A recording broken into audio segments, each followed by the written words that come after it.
And here we go. Hey, what's going on, everybody? Welcome to the channel. My name is Samrak. I'm Geneva. And I'm Zara. We are starting another Trevor Noah stand-up. This was recommended from our last one. Yes. This is Lost in Translation from 2015. The last one we did was It's My Culture, Yes. which for like the first Maybe 20 minutes. 20 minutes, it went over our heads because he was talking more about South African stuff, right? Yeah. Politics and all. Politics and all that, so we're not familiar with that. But then we caught on afterwards. Yeah, we did. It was hilarious. Yeah. So yeah, this is Lost in Translation 2015. So his first U.S. special was African American that came out in 2013. So I'm gonna go ahead and assume that this is more like stuff that topic that we're more familiar with. Yeah. I already like the title. Based on the title, I'm feeling like it's going to be really funny to me. So none of us has seen this, no? No. Yep, so we're ready to get started. Yes. If you do like our reaction, please like, comment, subscribe, also hit that notification bell. Alright. Again, this is Trevor Noah, Lost in Translation from 2015. And here we go. Welcome. This is us, Washington, D.C. Yeah. Oh, yeah, you guys feeling good? Yeah? That's good, yeah. Woohoo to you too. And that as well, man, and that as well. I love that. I love the sounds people make. It's so much fun. Yeah, we've just thrown language out of the window. I like that. I feel like we're devolving as human beings now. No, because that was the thing that separated us from the apes, wasn't it? The fact that we chose speech. Yeah, monkeys used to run around and scream.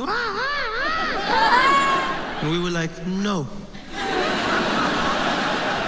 English. But now we've started to go back to that, started to embrace our roots. People get excited. Are you happy? I'm real happy. How happy? Woo! Oh my God! That's so big! Ow! That's one of my favorite sounds. It sounds like someone's having so much fun they hurt themselves. Like you didn't plan ahead of time. Ow! Too much fun. It's such a weird sound. I love it. And you know what's crazy is that we all know what that sound means. You know, we don't agree on anything in this world. Race, religion, politics. But that sound, that woohoo, has united us all. You can make that sound anywhere, and people accept it. As long as there's alcohol present, you can make that sound. Woo-hoo. But there has to be alcohol. You can't make that sound anywhere else. You can't make that sound in the office. It's unacceptable.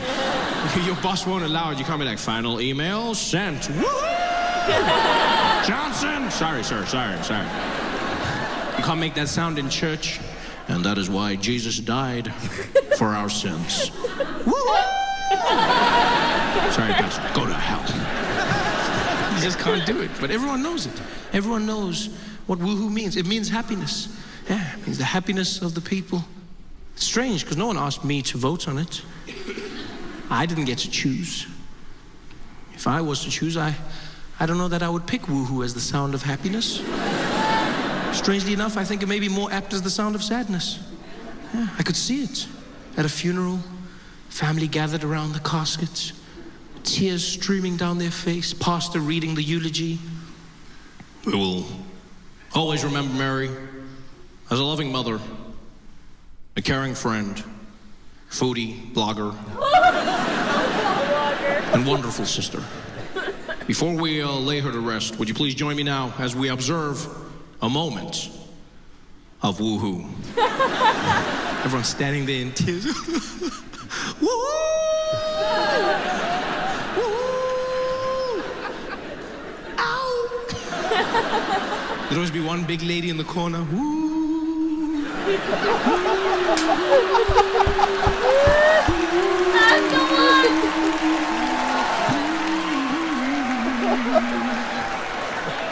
Thank you very much, sister. Such a fun sound. Sound of happiness. The sound of white happiness in particular. Yeah. I've tracked it. I've searched for the source of woohoo and I found it originated with white people. Yeah. White women in particular. Yeah. That's where it comes from. That is the sound of a white woman's turn up. That is the sound of her getting into the game. It's like, Tammy! Woohoo! Oh my God! That's when you know it's on. Yeah, Because everyone else learned it from white women. That's where it came from. You know, it spread through society like a virus. It's not the natural sound anybody else makes. White women make that sound instinctively, but everyone else has learned it. Like, white men were the first ones to learn it because for them it's sort of like a mating call. They know what it means. They have to reciprocate like, woo, woo.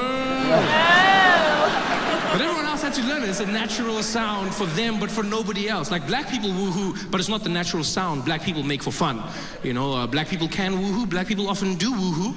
But it's not instinctively a black sound of happiness. And I think it's because black people are uncomfortable with the woohoo.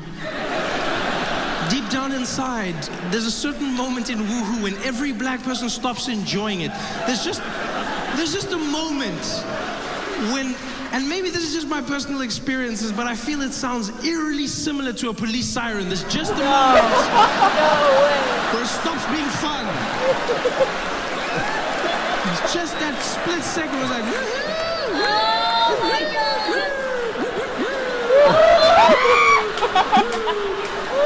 Oh God! Like, put your hands in the air and keep them there. That's not the sound of happiness in my life. That's not. Although I guess that's why white people do it, because white people love calling the police. So they're probably like, oh my God, the cops are here. Party time! Come on in, I thought you'd never make it. Because white people do. White people have a very different relationship with the police. I was trying to explain this to my friend, Dave. You know, when we're hanging out, he's like, dude, what is it with black people and police? I'm like, it's not that black people don't like the police or hate the police. It's just that we have a tumultuous history with the police. One day we were driving. We're driving on the highway, and the police car pulled up behind us. And I got tense. I just got really tense. And he's like, dude, what's going on? I said, the police are behind us. And he was like, yeah, and? Did you do anything wrong? I said, that's not the point. Because it really isn't. For white people, that is the point. The police will send you to jail if you do something wrong. As a black person, you have a different relationship. The police may send you to jail just because. I know this because I was driving. I got pulled over by the police for the first time in my life in America. And already I'm not very comfortable when driving in the United States, you know, not because of the other side of the road, but because of the other side of the car. I'm not used to that. You know, I always get into the car on the wrong side. I'll be shopping, and I'll come back to my car confidently, and I'll jump inside and put the things down, and then I'm like,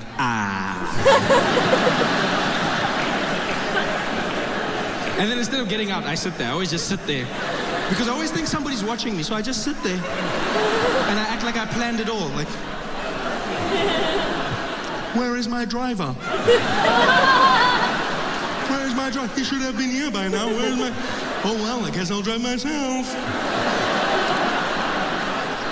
I don't know why I do that. But I'm not comfortable. But you have to drive in Los Angeles. So I had a little rental car, and I'm driving on the freeway, and this police car pulls up behind me, and he drives behind me for a little bit, and then he flashes his lights. And I was like, oh, he probably wants to go past. And so I moved over to the middle lane, and then he came with me. And he flashed his lights again, and I was like, oh, come on, just go past me, man. Just go past me. And I went back to the fast lane. He came back with me, and he just flashed lights, and this time he's like, whoop, whoop, whoop, whoop, whoop. And I was like, yeah, go past. You keep doing with me, go past. Because I didn't think he was stopping me. I thought it was basically the vehicular equivalent of that moment on the sidewalk when you both don't know which way to go. I thought we were doing that with our cars, like, I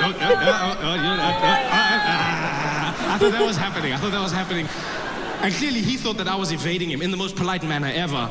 Because he gets irritated and he's like, pull on the side of the road, pull on the side of the road. Now, I couldn't hear what the hell he was saying. I'm not gonna, which I think is part of the problem. I don't think it's fair that police have speakers on their cars and we don't. I think this is a recipe for disaster. That's the first step in mending relationships, is communication, people. I don't know what the hell that guy was saying, but I couldn't tell him. He was like, if I had a speaker, I would have had the ability to be like, sir, I cannot hear what you're saying. Enunciate your words, please. Enunciate your words. Speak clearly. I said, no, use your words, buddy. Use your words. Talk to me. Talk to me. What do you need? Pull over. I'll be like, okay, I will be pulling over right now. Thank you very much. Like, it would be more effective. But I didn't know, so I'm then, he's like, I'm like, I don't know what the hell you want. I'm like, what are you talking about? He's like, pull over. And I panicked, and so I stopped. I pulled over right there where I was on the freeway, which apparently you're not supposed to do. I didn't know this, because I just know that police tell me to do something, I do it. So he said, pull over, and then I stopped. And then he was like, don't pull over there. Then I was like, well, you should have been more specific. You can't tell me to pull over, and then tell me to not pull over. You should have said pull over at a time that is more appropriate. You can't just tell. Now I'm panicking. He's like, get back into the road. I'm like, this guy does not know what he wants. Now I'm back in the road. And then he's like, take the next exit. And now we're driving. And now he's guiding me along. It's like I had a really angry GPS. It was the weirdest thing ever. And so like he's driving me like, make a right at the lights, make a right. It's like I chose angry cop on my ways. That's what it felt like. He's like, turn left, oh no. I said left, turn left, no. Recalculating. What did it say? Making...